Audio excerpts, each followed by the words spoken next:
Welcome, my friends.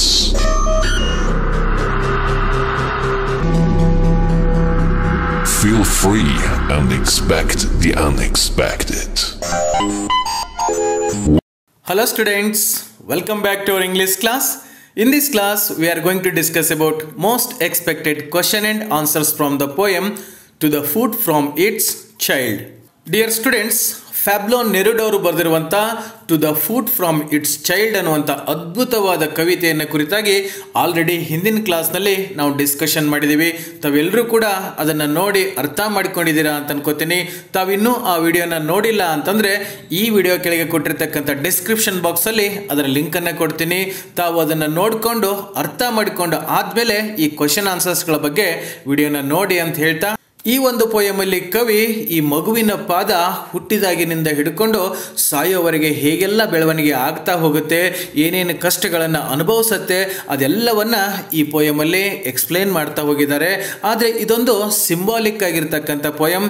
ಇಲ್ಲಿ ಪಾದವನ್ನು ಇಟ್ಕೊಂಡು ಕವಿ ಮನುಷ್ಯನ ಜೀವನದ ಬಗ್ಗೆ ಹೇಳ್ತಾ ಹೋಗ್ತಾ ಇದ್ದಾನೆ. ಮಗು ಹುಟ್ಟಿದಾಗ ಜೀವನದ ಬಗ್ಗೆ ಏನೆಲ್ಲ ಕನಸು ಕಂಡಿರ್ತದೆ, ಏನೇನು ಆಸೆಗಳನ್ನ ಇಟ್ಕೊಂಡಿರ್ತದೆ. ಆದರೆ ಬೆಳೀತಾ ಬೆಳೀತಾ ಆ ಆಸೆ, ಅದರ ಕನಸುಗಳೆಲ್ಲ ನನಸಾಗಲ್ಲ. ಈ ರೀಕಂಡೀಷನಿಂಗ್ ಆಫ್ ಸೊಸೈಟಿ ಅಂತ ಏನು ಕರಿತೀವಿ, ಈ ಸಮಾಜ ಆ ಮಗುವಿನ ಕನಸುಗಳನ್ನು ನನಸಾಗೋದಕ್ಕೆ ಬಿಡೋದೇ ಇಲ್ಲ. ತನ್ನದಾಗಿರ್ತಕ್ಕಂಥ ಸಂಪ್ರದಾಯ, ತನ್ನದೇ ಆಗಿರ್ತಕ್ಕಂಥ ನಂಬಿಕೆಗಳನ್ನು ಆ ಮಗುವಿನ ತಲೆಗೆ ತುಂಬಿ ಕೊನೆಯವರೆಗೂ ಕೂಡ ಆ ಮಗುವಿಗೆ ಜೀವನ ಅಂದರೆ ಏನು, ನಾನು ಯಾಕೆ ಹುಟ್ಟಿದ್ದೇನೆ ಅನ್ನೋದು ಗೊತ್ತಾಗದೇನೆ ಹಾಗೆ ಸತ್ತು ಹೋಗಿಬಿಡ್ತಾನೆ. ಈ ಎಲ್ಲವನ್ನ ಕವಿ ಈ ಪೋಯಮಲ್ಲಿ ಎಕ್ಸ್ಪ್ಲೇನ್ ಮಾಡ್ತಾ ಹೋಗಿದ್ದಾರೆ. ತುಂಬ ಅದ್ಭುತವಾಗಿರ್ತಕ್ಕಂಥ ಪೋಯಮ್, ತಮ್ಮೆಲ್ಲರಿಗೂ ಕೂಡ ಅರ್ಥ ಆಗಿದೆ ಅಂತ ಅನ್ಕೋತೀನಿ. ಇವತ್ತಿನ ಕ್ಲಾಸ್ ಈ ಪೋಯಮಿಂದ ಎಕ್ಸಾಮಿನೇಷನ್ಗೆ ಮುಖ್ಯವಾಗಿ ಯಾವ ರೀತಿಯಾಗಿರ್ತಕ್ಕಂಥ ಪ್ರಶ್ನೆಗಳನ್ನ ಕೇಳ್ತಾರೆ, ಅದಕ್ಕೆ ಆನ್ಸರ್ಗಳನ್ನ ನಾವು ಹೇಗೆ ಬರಿಬೇಕು ಅನ್ನೋದನ್ನ ಇವತ್ತಿನ ಕ್ಲಾಸಲ್ಲಿ ನೋಡ್ತಾ ಹೋಗೋಣ. ಅಲ್ಲಿ ಪ್ರಶ್ನೆ ಹೀಗೆ ಕೇಳಿರ್ತಾರೆ, answer the following questions in a word, a phrase or a sentence each ಅಂತ ಕೇಳಿರ್ತಾರೆ. ಇವು 1 ಮಾರ್ಕ್ಸ್ ಕ್ವಶನ್. ಇಲ್ಲಿ 12 ಪ್ರಶ್ನೆಗಳನ್ನ ತಮ್ಮ ಎಕ್ಸಾಮಿನೇಷನ್ಲಿ ಕೇಳಿದರೆ ಅಲ್ಲಿ ಯಾವುದೇ ಚಾಯ್ಸ್ ಇರೋದೇ ಇಲ್ಲ. ಸೊ ಹಾಗಾಗಿ ಯಾವುದೇ ಕಾರಣಕ್ಕೂ ಕೂಡ ತಾವಲ್ಲಿ ಮಾರ್ಕ್ಸ್ಗಳನ್ನು ಕಳೆದುಕೋಬಾರ್ದು. ಇನ್ನು 4 ಮಾರ್ಕ್ಸ್ ಮತ್ತು 6 ಮಾರ್ಕ್ಸ್ ಕ್ವಶನ್ಸ್ಗಳಿಗೆ ತಮಗೆ ಚಾಯ್ಸ್ ಇರ್ತದೆ. ತಮಗೆ ಯಾವ್ದು ಈಸಿ ಆಗುತ್ತೆ ಆ ಆನ್ಸರ್ಗಳನ್ನ ಮಾಡ್ಬೋದು. ಆದರೆ ಈ 1 ಮಾರ್ಕ್ಸ್ ಕ್ವಶನ್ಗಳು ಕಂಪಲ್ಸರಿ ಕ್ವಶನ್ಸ್. ಇಲ್ಲಿ ಎಲ್ಲ ಪ್ರಶ್ನೆಗಳಿಗೂ ಕೂಡ ತಾವು ಆನ್ಸರ್ ಬರೀಲೇಬೇಕು. ಸೊ ಹಾಗಾಗಿ ಈ ಪ್ರಶ್ನೆಗಳಿಗೆ ಆನ್ಸರ್ ಮಾಡುವಾಗ ತಾವು ಯಾವುದೇ ಕಾರಣಕ್ಕೂ ಕೂಡ ಅಂಕಗಳನ್ನು ಕಳೆದುಕೋಬಾರ್ದು. ಅಂಥ ಪ್ರಶ್ನೆಗಳನ್ನು ಈ ಒಂದು ಪೋಯಮಿಂದ ಯಾವ ರೀತಿಯಾಗಿ ಕೇಳ್ತಾರೆ ಅನ್ನೋದನ್ನು ಇಲ್ಲಿ ನೋಡಿ. ಮೊದಲನೇ ಪ್ರಶ್ನೆ ಈ ರೀತಿಯಾಗಿ ಕೇಳಿದರೆ, what would the foot like to be? ಈ ಪಾದ ಚಿಕ್ಕದಾಗಿ ಮಗು ಹುಟ್ಟಿರುತ್ತಲ್ಲ, ಆ ಮಗುವಿನ ಪಾದ ಏನಾಗಕ್ಕೆ ಇಷ್ಟಪಡ್ತದೆ ಅಂತ ಪ್ರಶ್ನೆ ಕೇಳ್ತಾ ಇದ್ದಾರೆ. ತುಂಬ ಸಿಂಪಲ್ ಆಗಿರ್ತಕ್ಕಂಥ ಪ್ರಶ್ನೆ ಇದು. ಪ್ರತಿ ಸಾರಿ ಕೇಳ್ತಾನೆ ಇರ್ತಾರೆ. A butterfly or an apple. ಆ ಮಗುವಿನ ಪಾದ ಮುಂದೆ ತನ್ನ ಜೀವನದಲ್ಲಿ ಬಟರ್ಫ್ಲೈ ಆಗಬೇಕು ಅಥವಾ ಆ್ಯನ್ ಆ್ಯಪಲ್, ಈ ಸೇಬ್ ಆಗಬೇಕು ಅಂತ ಆಸೆ ಪಡ್ತಾ ಇರ್ತದೆ ಅನ್ನೋದನ್ನು ತಾವು ಪೋಯಮಲ್ಲಿ ನೋಡಿದಿರಾ. ಇನ್ನು ನೆಕ್ಸ್ಟ್ ಕ್ವಶನ್ ಯಾವ ರೀತಿಯಾಗಿ ಕೇಳ್ಬೋದು ನೋಡಿ. What would like to be a butterfly or an apple in the poem to the foot from its child? ಈ ಮೇಲ್ಗಡೆ ಪ್ರಶ್ನೆ ಇದೆಯಲ್ಲ, ಅದನ್ನೇ ಸ್ವಲ್ಪ ರಿವರ್ಸ್ ಆಗಿ ಕೇಳಿದ್ದಾರೆ. ಅಲ್ಲಿ ಪಾದ ಏನಾಗಕ್ಕೆ ಇಷ್ಟಪಡುತ್ತೆ ಅಂತ ಕೇಳಿದ್ದಾರೆ. ಇಲ್ಲಿ ಬಟರ್ಫ್ಲೈ ಆರ್ ಆ್ಯನ್ ಆ್ಯಪಲ್ ಆಗೋಕ್ಕೆ ಯಾರು ಇಷ್ಟಪಡ್ತಾರೆ ಅಂತ ಪ್ರಶ್ನೆ ಕೇಳ್ತಾ ಇದ್ದಾರೆ. Answer is very easy. Foot or child's foot ಅಂತ ತಾವು ಬರೆದ್ರೆ ತಮಗೆ ಈಸಿಯಾಗಿ ಮಾರ್ಕ್ಸ್ ಸಿಗುತ್ತೆ.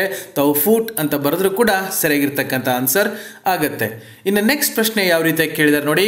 What does time teach the child's foot? ಈ ಮಗುವಿನ ಪಾದ ಹುಟ್ಟಿದಾಗ ತನ್ನ ಜೀವನದಲ್ಲಿ ಬಟರ್ಫ್ಲೈ ಆಗಬೇಕು ಅಥವಾ ಆ್ಯನ್ ಆ್ಯಪಲ್ ಆಗಬೇಕು ಅಂತ ಆಸೆ ಪಡ್ತಾ ಇರ್ತದೆ, ಕನಸು ಕಾಣ್ತಾ ಇರ್ತದೆ. ಆದರೆ ಈ ಸಮಯ ಆ ಮಗುವಿಗೆ ಏನನ್ನ ಕಲಿಸುತ್ತೆ ಅಂತ ಪ್ರಶ್ನೆ ಕೇಳ್ತಾ ಇದ್ದಾರೆ. ಹೇಗೆ ಆನ್ಸರ್ ಬರಿಬೋದು ನೋಡಿ. Time teaches the foot that, ಈ ಟೈಮ್, ಈ ಸಮಯ, ಈ ಕಾಲ ಅಂತಕ್ಕಂಥದ್ದು ಪಾದಕ್ಕೆ ಏನು ಕಲಿಸ್ಕೊಡುತ್ತೆ ಅಂದರೆ ಇಟ್ ಕೆನಾಟ್ ಫ್ಲೈ. ಈ ಬಟರ್ಫ್ಲೈ ಆಗಿಬಿಟ್ಟು ಅದು ಹಾರಾಡಕ್ಕಾಗಲ್ಲ. And also cannot be a fruit bulging on the branch of tree. ಮರದ ಮೇಲೆ ರಸ ತುಂಬಿಕೊಂಡು ನೇತಾಡ್ತಕ್ಕಂಥ ಹಣ್ಣಾಗೋದಕ್ಕೂ ಕೂಡ ಸಾಧ್ಯ ಆಗಲ್ಲ ಅನ್ನೋದನ್ನ ಈ ಕಾಲ, ಈ ಟೈಮ್ ಆ ಪಾದಕ್ಕೆ ಹೇಳ್ಕೊಡುತ್ತೆ. ನೆಕ್ಸ್ಟ್ ಕ್ವಶನ್ ಹೇಗೆ ಕೇಳಿದ್ದಾರೆ ನೋಡಿ.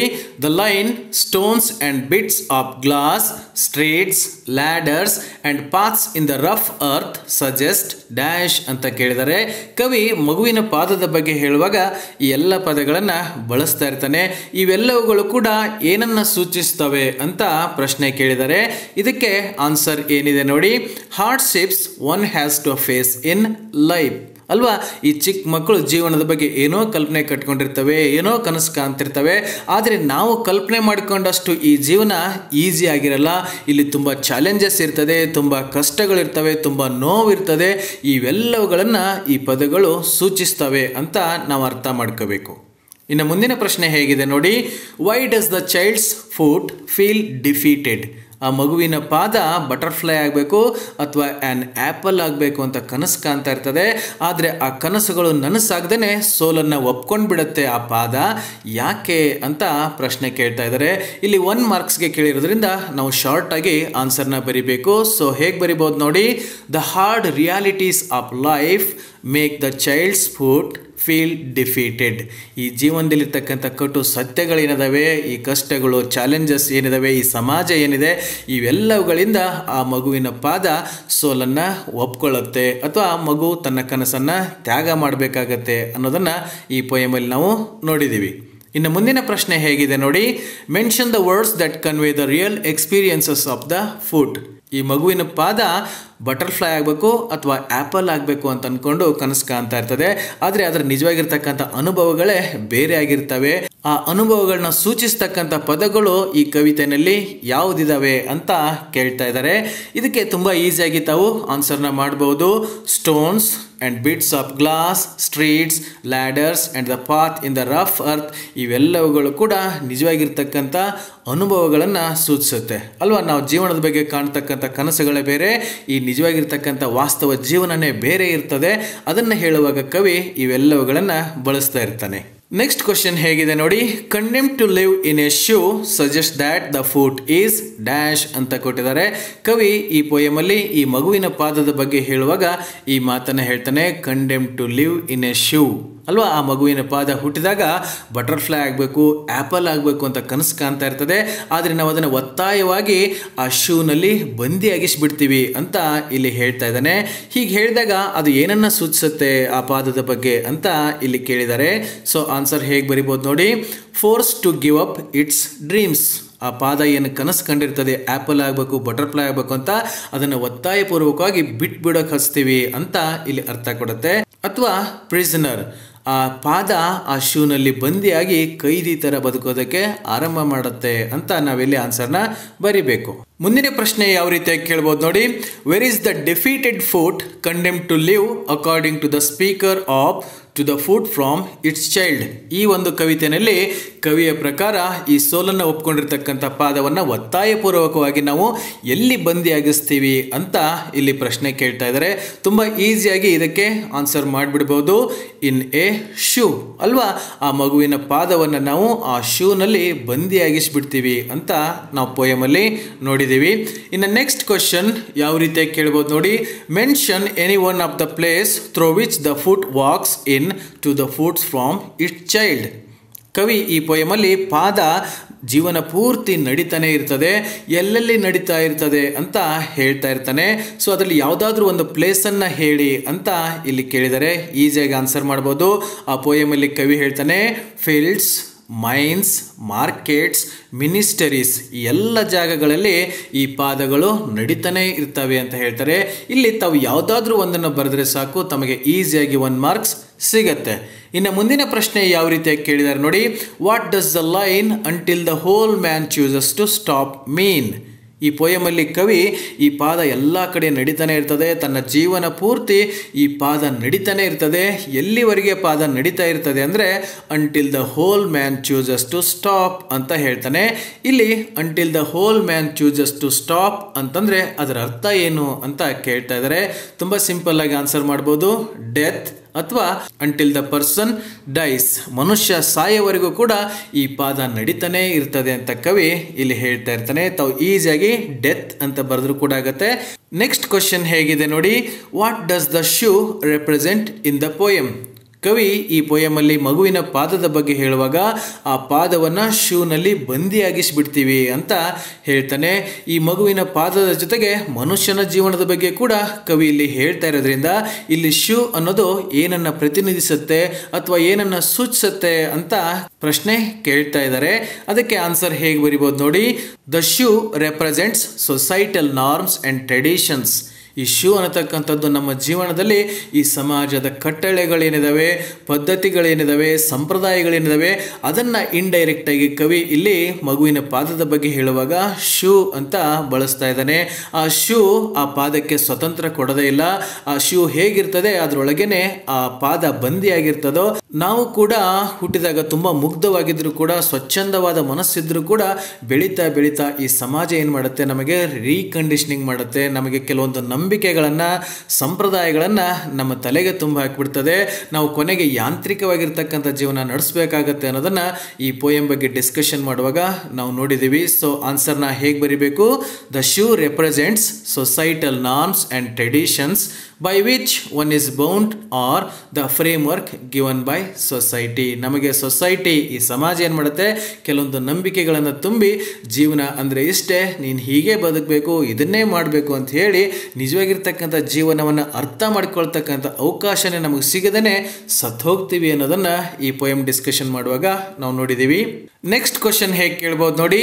Where did the foot descend after it sees to be ಅಂತ ಕ್ವಶನ್ ಕೇಳಿದರೆ, ಮಗುವಿನ ಪಾದ ಬೆಳೀತಾ ಬೆಳೀತಾ ಬೆಳೀತಾ ಕೊನೆಯದಾಗಿ ಸತ್ತೋದ್ಮೇಲೆ ಆ ಪಾದ ಎಲ್ಲಿ ಇಳಿಯುತ್ತೆ ಅಂತ ಪ್ರಶ್ನೆ ಕೇಳ್ತಾ ಇದ್ದಾರೆ. ತುಂಬ ಈಸಿಯಾಗಿ ಆನ್ಸರ್ ಮಾಡಿಬಿಡ್ಬೋದು. It descended underground. ಈ ಭೂಮಿನಲ್ಲಿ ನಾವು ಮನುಷ್ಯನನ್ನು ಊತ್ ಹಾಕ್ತೀವಲ್ಲ, ಆವಾಗ ಪಾದ ಕೂಡ ಈ ನೆಲದಲ್ಲೇ ಊತ್ ಹೋಗ್ಬಿಡ್ತದೆ ಅನ್ನೋದನ್ನು ನಾವು ಪೋಯಮಲ್ಲಿ ನೋಡಿದ್ದೀವಿ. ಇನ್ನು ಮುಂದಿನ ಪ್ರಶ್ನೆ ಹೇಗೆ ಕೇಳ್ಬೋದು ನೋಡಿ. What did the foot find when it descended under ground? ಮನುಷ್ಯ ಸತ್ತೋದ್ಮೇಲೆ ಆ ಪಾದ ಸಮೇತವಾಗಿ ಮನುಷ್ಯನನ್ನು ನಾವು ನೆಲದಲ್ಲಿ ಊತ್ ಹಾಕಿಬಿಡ್ತೀವಿ, ಅವಾಗ ಅದಕ್ಕೆ ಏನು ಕಾಣುತ್ತೆ ಅಂತ ಪ್ರಶ್ನೆ ಕೇಳ್ತಾ ಇದ್ದಾರೆ. Everything to be dark or darkness ಅಂತ ಬರೆದ್ರು ಕೂಡ ತಮಗೆ ಮಾರ್ಕ್ಸ್ ಸಿಗುತ್ತೆ. ಅಲ್ಲಿ ಭೂಮಿ ಒಳಗೆ ಊತ್ ಹಾಕಿದಾಗ ಪಾದಕ್ಕೆ ಇನ್ನೇನು ಕಾಣಕ್ಕೆ ಸಾಧ್ಯ? ಎಲ್ಲ ಕಗ್ಗತ್ತಲೇನೆ ಇರ್ತದೆ. ಅದೇನೋ ಕನಸು ಕಂಡಿತ್ತು, ಬಟರ್ಫ್ಲೈ ಆಗಬೇಕು, ಆ್ಯಪಲ್ ಆಗಬೇಕಂತ, ಅದೆಲ್ಲ ಕೂಡ ಕನಸು ಕಾಣಕ್ಕಾಗ್ದೇ ಜೀವನ ಅರ್ಥ ಮಾಡ್ಕೊಳ್ದೇ ಆ ಪಾದ ಮಣ್ಣಲ್ಲಿ ಸೇರ್ಕೊಂಡು ಬಿಡುತ್ತೆ. ಅಲ್ಲಿ ಬರೀ ಕಗ್ಗತ್ತಲೆ ಮಾತ್ರ ಇರುತ್ತೆ ಅನ್ನೋದನ್ನು ನಾವು ಪೋಯಮಲ್ಲಿ ನೋಡಿದ್ದೀವಿ. ಇನ್ನು ನೆಕ್ಸ್ಟ್ ಕ್ವಶನ್ ಹೀಗೆ ಕೇಳ್ಬೋದು. What form do the toes of a child take on as they grow? ಈ ಮಗುವಿನ ಪಾದ ಹುಟ್ಟಿದಾಗ ಅದ್ರ ಬೆರಳುಗಳು, ಇಲ್ಲಿ ಟೋಸ್ ಅಂತ ಇದೆ ನೋಡಿ, ಆ ಮಗುವಿನ ಪಾದದ ಬೆರಳುಗಳನ್ನ ತಾವು ನೋಡಿರ್ಬೋದು. ಈ ಹೂವಿನ ಎಸಳುಗಳು, ಪೆಟಲ್ಸ್ ಅಂತ ಕರಿತೀವಲ್ಲ, ಹಾಗಿರ್ತವೆ ಅಲ್ವಾ, ಸ್ಫಟಿಕದ ಹಾಗೆ ಇರ್ತವೆ. ಆದರೆ ಬೆಳೀತಾ ಬೆಳೀತಾ ಆ ಬೆರಳುಗಳು ಹೇಗಾಗ್ತವೆ, ಯಾವ ಆಕಾರ ಪಡ್ಕೊಳ್ತವೆ ಅಂತ ಕವಿ ಪೋಯಮಲ್ಲಿ ಹೇಳ್ತಾನೆ. ಅದನ್ನೇ ಇಲ್ಲಿ ಕೇಳ್ತಾ ಇದ್ದಾರೆ. ಯಾವ ಆಕಾರನ ಪಡ್ಕೊಳ್ತವೆ ಬೆರಳುಗಳು ಅಂತ ಪ್ರಶ್ನೆ ಕೇಳಿದ್ದಾರೆ. ಆನ್ಸರ್ ಹೇಗೆ ಬರಿಬೋದು ನೋಡಿ. The toes of a child, ಈ ಮಗುವಿನ ಪಾದದ ಬೆರಳುಗಳು, grows bunched and out of trim. ನೋಡೋದಕ್ಕೆ ಅಷ್ಟು ಸುಂದರವಾಗಿದ್ದು, ಅಷ್ಟು ಕೋಮಲವಾಗಿದ್ದು, ಬೆಳೀತಾ ಬೆಳೀತಾ ಒಂಥರ ರಫ್ ಆಗಿ ಬೆಳ್ಕೊಂಡು ಬಿಡ್ತವೆ. Take on the form of eyeless reptiles with triangular heads like worms. ಅಷ್ಟೊಂದು ಮುದ್ದಾಗಿರ್ತಕ್ಕಂಥ ಬೆರಳುಗಳು ಬೆಳೀತಾ ಬೆಳೀತಾ ಬೆಳೀತಾ ಗಡುಸಾಗಿಬಿಡ್ತವೆ, ರಫ್ ಆಗಿಬಿಡ್ತವೆ. ಯಾವ ಆಕಾರ ಪಡ್ಕೊಂಡ್ಬಿಡ್ತವೆ ಅಂತಂದರೆ form of eyeless reptiles with triangular heads. ಈ ಸರೀಸೃಪಗಳು, ರ್ಯಾಪ್ಟೈಲ್ಸ್ ಅಂತ ಕರಿತೀವಲ್ಲ, ಈ ಹಾವಿನ ಮುಖಗಳೆಲ್ಲ ಹೇಗೆ ತ್ರಿಕೋನ ಆಕಾರದಲ್ಲಿ ಇರ್ತಾವಲ್ಲ, ಆ ಥರ ಆಗಿಬಿಡ್ತವೆ ಬೆರಳುಗಳು ಅಂತ ಕವಿ ಆ ಪೋಯಮಲ್ಲಿ ಹೇಳ್ತಾನೆ. Next question. What does the blind thing refer to in to the foot from its child? ಈ ಪದ್ಯದಲ್ಲಿ ಕವಿ ದ ಬ್ಲೈಂಡ್ ಥಿಂಗ್ ಅಂತ ಹೇಳ್ತಾನೆ. ಯಾವಾಗ ಹೇಳ್ತಾನೆ ಅಂತಂದರೆ, ಮಗುವಿನ ಪಾದವನ್ನು ನಾವು ಶೂದಲ್ಲಿ ಬಂದಿಯಾಗಿಸಿದಾಗ ಅದಕ್ಕೆ ಬ್ಲೈಂಡ್ ಥಿಂಗ್ ಅಂತ ಕರೀತಾನೆ. ಅದು ಏನನ್ನ ಸೂಚಿಸುತ್ತೆ ಅಂತ ಇಲ್ಲಿ ಕೇಳ್ತಾ ಇದ್ದಾರೆ. ಸೊ ಆನ್ಸರ್ ತುಂಬ ಈಸಿಯಾಗಿ ಬರಿಬೋದು. The blind thing refers to the child's foot imprisoned in a shoe. ಆ ಮಗುವಿನ ಪಾದ ಆ ಶೂನಲ್ಲಿ ಬಂದಿಯಾಗಿರುತ್ತಲ್ಲ, ಅದಕ್ಕೆ ಹೊರಗಡೆ ಪ್ರಪಂಚದ ಅರಿವೇ ಬರಲ್ಲ, ತನ್ನ ಪಕ್ಕದಲ್ಲೇ ಇರ್ತಕ್ಕಂಥ ಇನ್ನೊಂದು ಪಾದದ ಅರಿವು ಕೂಡ ಬರೋದೇ ಇಲ್ಲ. ಅದನ್ನು ಇಲ್ಲಿ ಕವಿ ಬ್ಲೈಂಡ್ ಥಿಂಗ್ ಅಂತ ಕರಿತಿದ್ದಾನೆ. ಅಂದರೆ ಆ ಶೂನಲ್ಲಿ ಬಂದಿಯಾಗಿರ್ತಕ್ಕಂಥ ಪಾದಕ್ಕೆ ಕವಿ ಬ್ಲೈಂಡ್ ಥಿಂಗ್ ಅಂತ ಕರೀತಾನೆ. ನೆಕ್ಸ್ಟ್ ಕ್ವಶನ್ ಹೇಗಿದೆ ನೋಡಿ. How long does the foot walk in to the foot from its child? ಈ ಒಂದು ಕವಿತೆಯಲ್ಲಿ ಕವಿ ಈ ಪಾದ ಹುಟ್ಟಿದಾಗಿಂದ ಸಾಯೋವರೆಗೆ ನಡಿತಾನೇ ಇರ್ತದೆ ಅಂತ ಹೇಳ್ತಿರ್ತಾನೆ. ಅದಕ್ಕೆ ಇಲ್ಲಿ ಕೇಳ್ತಾರೆ, ಎಲ್ಲಿವರೆಗೆ ಆ ಪಾದ ನಡಿತಾನೆ ಇರ್ತದೆ? ಹೌ ಲಾಂಗ್ ಅಂತ ಕೇಳಿದರೆ ಎಲ್ಲಿವರೆಗೆ ಪಾದ ನಡಿತಾನೆ ಇರ್ತದೆ? ಈಸಿಯಾಗಿ ಆನ್ಸರ್ ಮಾಡಿಬಿಡ್ತೀರಾ. In to the foot from its child. ಇದು ಬರೀದೇ ಇದ್ರೂ ಕೂಡ ನೆಕ್ಸ್ಟ್ ಇದೆ ನೋಡಿ, ಅಷ್ಟು ಆನ್ಸರ್ ಬರೆದ್ರೆ ಸಾಕು. The foot walks until the whole man chooses to stop. ಅಂದರೆ ಮನುಷ್ಯ ಸಾಯೋವರೆಗೂ ಕೂಡ ಈ ಪಾದ ನಡೀತಾನೇ ಇರುತ್ತೆ ಅಂತ ನಾವು ಹೇಳಬೇಕು. ಸೊ ಆನ್ಸರ್ ಇಷ್ಟೇ ಬರಿಬೋದು, the foot walks until the whole man chooses to stop ಅಂತ ಬರೆದ್ರೆ ತಮಗೆ ಈಸಿಯಾಗಿ ಮಾರ್ಕ್ಸ್ ಸಿಗುತ್ತೆ. ಓಕೆ ಡಿಯರ್ ಸ್ಟೂಡೆಂಟ್ಸ್, ಇಲ್ಲಿವರೆಗೆ to the foot from its child ಅನ್ನುವಂಥ ಪೊಯಮಿಂದ ಎಕ್ಸಾಮಿನೇಷನಲ್ಲಿ 1 ಮಾರ್ಕ್ಸ್ ಕ್ವಶನ್ಗಳನ್ನ ಹೇಗೆ ಕೇಳ್ಬೋದು, ಅದಕ್ಕೆ ಆನ್ಸರ್ನ ಹೇಗೆ ಬರಿಬೇಕು ಅನ್ನೋದನ್ನು ನೋಡ್ಕೊಂಬಂದ್ವಿ. ಇನ್ನು ನೆಕ್ಸ್ಟ್ ಈ ಪೊಯಮಿಂದ 4 ಮಾರ್ಕ್ಸ್ ಅಥವಾ 6 ಮಾರ್ಕ್ಸ್ ಕ್ವಶನ್ಸ್ಗಳನ್ನ ಯಾವ ರೀತಿಯಾಗಿ ಕೇಳ್ಬೋದು ಅನ್ನೋದನ್ನು ನೋಡೋಣ. ಇಲ್ಲಿ ಆ ಎಲ್ಲ ಪ್ರಶ್ನೆಗಳಿಗೂ ಕೂಡ ತಮಗೆ ಸ್ಕ್ರೀನ್ ಮೇಲೆ ನಾನು ಆನ್ಸರ್ನ ತೋರ್ಸೋಕೆ ಹೋಗಲ್ಲ, ಯಾಕೆಂದರೆ ಅಷ್ಟೊಂದು ದೊಡ್ಡದಾಗಿರ್ತಕ್ಕಂಥ ಆನ್ಸರನ್ನು ಈ ಮೊಬೈಲ್ ಸ್ಕ್ರೀನಲ್ಲಿ ತೋರಿಸೋದು ತುಂಬ ಚಿಕ್ಕದಾಗಿ ತೋರಿಸ್ಬೇಕಾಗತ್ತೆ, ತಮಗೂ ಕೂಡ ಓದೋದಕ್ಕೆ ಕಷ್ಟ ಆಗುತ್ತೆ ಅಂತ ಹೇಳ್ತಾ ಇಲ್ಲಿ ಕೆಲವೊಂದು ಇಂಪಾರ್ಟೆಂಟ್ ಕ್ವಶನ್ಸ್ಗಳನ್ನ ಮಾತ್ರ ಹೇಳ್ತೀನಿ. ಅದ್ರ ಜೊತೆಗೆ ಅಡಿಷನಲ್ ಕ್ವಶನ್ಸ್ಗಳನ್ನು ಸೇರಿಸಿ ಅವೆಲ್ಲವುಗಳಿಗೂ ಕೂಡ PDF ಫಾರ್ಮ್ಯಾಟಲ್ಲಿ ತಮಗೆ ನೋಟ್ಸನ್ನು ಕೊಡ್ತೀನಿ. ಈ ವಿಡಿಯೋನ ನೋಡಿ ಆದಮೇಲೆ ಈ ವಿಡಿಯೋ ಕೆಳಗೆ ಕೊಟ್ಟಿರ್ತಕ್ಕಂಥ ಡಿಸ್ಕ್ರಿಪ್ಷನ್ ಬಾಕ್ಸಲ್ಲಿ ನೋಟ್ಸ್ ಲಿಂಕನ್ನು ಕೊಟ್ಟಿರ್ತೀನಿ, ಅಲ್ಲಿ ತಾವು ಕ್ಲಿಕ್ ಮಾಡಿದರೆ ಸಾಕು ನೋಟ್ಸ್ ತಮಗೆ ಡೌನ್ಲೋಡ್ ಆಗುತ್ತೆ. ಅದನ್ನು ಡೌನ್ಲೋಡ್ ಮಾಡಿಕೊಂಡು ತಾವು ಓದ್ಕೊಳ್ಳೋಕ್ಕೆ ಯೂಸ್ ಮಾಡಿಕೊಳ್ಳಿ ಅಂತ ಹೇಳ್ತಾ ಮುಖ್ಯವಾಗಿ ಯಾವ ಪ್ರಶ್ನೆಗಳನ್ನ ಕೇಳ್ಬೋದು ನೋಡಿ.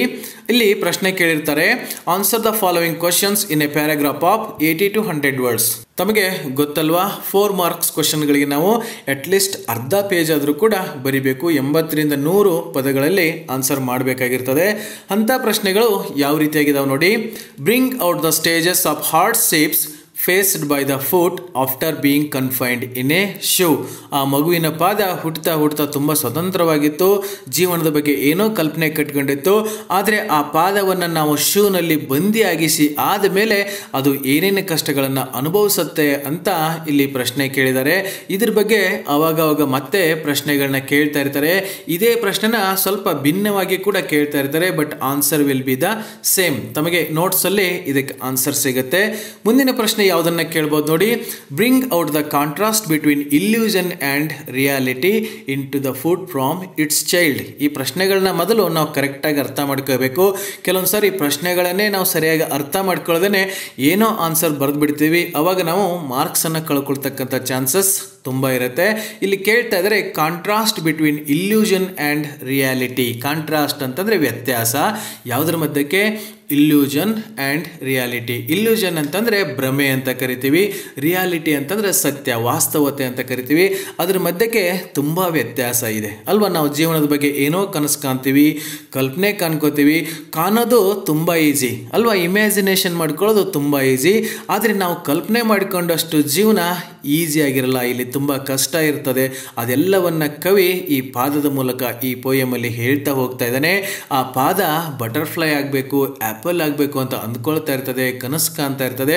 ಅದೆಲ್ಲವೂ ಕೂಡ ಇಲ್ಯೂಷನ್, ಭ್ರಮೆ ಅಂತಕ್ಕಂಥದ್ದು ನಮಗೆ ಮುಂದೆ ಗೊತ್ತಾಗುತ್ತೆ. ಯಾಕೆ ಅಂದರೆ ನಾವು ಏನು ಅಂದ್ಕೊಂಡಿರ್ತೀವಿ ಅದೆಲ್ಲವನ್ನು ನಾವು ನಿಜ ಆಗಿಸ್ಕೊಳ್ಳೋದಕ್ಕೆ ಸಾಧ್ಯ ಆಗಲ್ಲ. ಯಾಕೆ ಅಂದರೆ ಈ ಸಮಾಜ, ಈ ಜೀವನದಲ್ಲಿ ಬರ್ತಕ್ಕಂಥ ಚಾಲೆಂಜಸ್, ಈ ಕಷ್ಟಗಳು ನಮಗೆ ಆ ಕನಸನ್ನು ಮರ್ತು ಬಿಡೋ ಹಾಗೆ ಮಾಡ್ತವೆ. ಅದೆಲ್ಲವನ್ನು ನಾವಿಲ್ಲಿ ಆನ್ಸರ್ ಆಗಿ ಬರಿಬೇಕು. ಇನ್ನು ನೆಕ್ಸ್ಟ್ ಕ್ವಶನ್ ಹೇಗೆ ಕೇಳ್ಬೋದು ನೋಡಿ.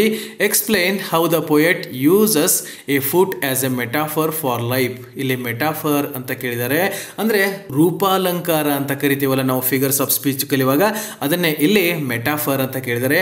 ಈ ಪೋಯಂ ಪೂರ್ತಿ ಕವಿ ಈ ಪಾದದ ಬಗ್ಗೆನೇ ಹೇಳ್ತಾ ಹೋಗ್ತಾನೆ, ಆದರೆ ಆ ಕವಿ ಇಂಡೈರೆಕ್ಟಾಗಿ ಮನುಷ್ಯನ ಜೀವನದ ಬಗ್ಗೆನೇ ಹೇಳ್ತಾ ಹೋಗ್ತಾ ಇದ್ದಾನೆ.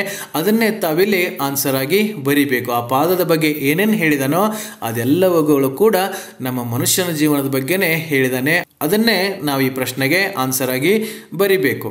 ಇನ್ನು ಮತ್ತೆ ಬೇರೆ ಯಾವ ಪ್ರಶ್ನೆ ಕೇಳ್ಬೋದು ನೋಡಿ. Discuss how the journey of the child's foot is similar to the journey of life. ಈ ಕ್ವಶನ್ ನಂಬರ್ 3 ಮತ್ತು 4 ಸೇಮ್ ಆನ್ಸರ್, ಬಟ್ ಕ್ವಶನನ್ನು ಡಿಫ್ರೆಂಟಾಗಿ ಕೇಳ್ಬೋದು. ಅಲ್ಲಿ ಪಾದದ ಮೂಲಕ ಮನುಷ್ಯನ ಜೀವನವನ್ನು ಹೇಗೆ ಎಕ್ಸ್ಪ್ಲೇನ್ ಮಾಡಿದ್ದಾನೆ ಅಂತ ಕೇಳ್ತಾರೆ. ಅದನ್ನೇ ಸ್ವಲ್ಪ ಇಲ್ಲಿ ಈ ಪಾದದ ಜೀವನ ಪರ್ಯಂತ ಜರ್ನಿ ಏನಿರುತ್ತೆ ಅದು ಮನುಷ್ಯನ ಜರ್ನಿಗೆ ಸೇಮ್ ಆಗಿದೆ, ಸಿಮಿಲರ್ ಆಗಿದೆ ಅನ್ನೋದನ್ನು ಕವಿ ಹೇಗೆ ಹೇಳ್ತಾನೆ ಅಂತ ಕೇಳಿದರೆ. ಸೊ ಈ 2 ಪ್ರಶ್ನೆಗಳಿಗೂ ಕೂಡ ಆನ್ಸರ್ ಒಂದೇ ಆಗಿರುತ್ತೆ. ಇನ್ನು ನೆಕ್ಸ್ಟ್ ಯಾವ ಪ್ರಶ್ನೆ ಕೇಳ್ಬೋದು. Society crushes childhood dreams and confines them to society and it norms. Explain with reference to the poem to the foot from its child. ಈ ಕವಿ ಈ ಪೋಯಮ್ ಪೂರ್ತಿ ಹೇಳ್ತಾ ಹೋಗ್ತಾ ಇರೋದೇ ಇದನ್ನೇ. ಈ ಸಮಾಜ ಅಂತಕ್ಕಂಥದ್ದು ರೀಕಂಡೀಷನಿಂಗ್ ಮಾಡುತ್ತೆ.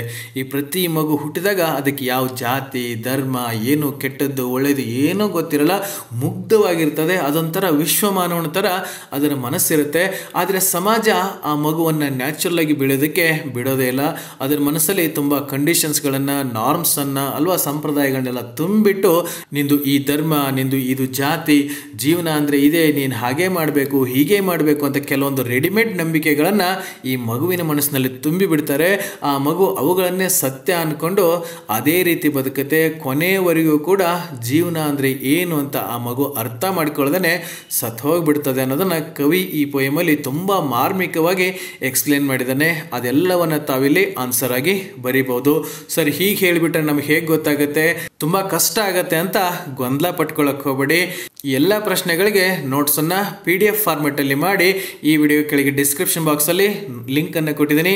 ತಾವು ಡೌನ್ಲೋಡ್ ಮಾಡಿಕೊಂಡು ಅವೆಲ್ಲವುಗಳನ್ನ ಚೆನ್ನಾಗಿ ಓದ್ಕೊಂಡು ಎಕ್ಸಾಮಿನೇಷನ್ಗೆ ಪ್ರಿಪೇರ್ ಆಗಿ ಅಂತ ಹೇಳ್ತಾ, ಎಕ್ಸಾಮಿನೇಷನ್ ಕೂಡ ತುಂಬ ಚೆನ್ನಾಗಿ ಮಾರ್ಕ್ಸನ್ನು ಪಡ್ಕೊಳ್ಳಿ ಅಂತ ಹೇಳ್ತಾ ಇವತ್ತಿನ ಕ್ಲಾಸನ್ನು ಇಲ್ಲಿ ಮುಗಿಸೋಣ. ಇನ್ನು ನೆಕ್ಸ್ಟ್ ಕ್ಲಾಸಲ್ಲಿ ಇನ್ನು ಉಳಿದಿರ್ತಕ್ಕಂಥ 2-3 ಚಾಪ್ಟರ್ಸ್ ಏನಿದಾವೆ ಅವುಗಳ ಜೊತೆಗೆ ಮತ್ತೆ ಸಿಗೋಣ.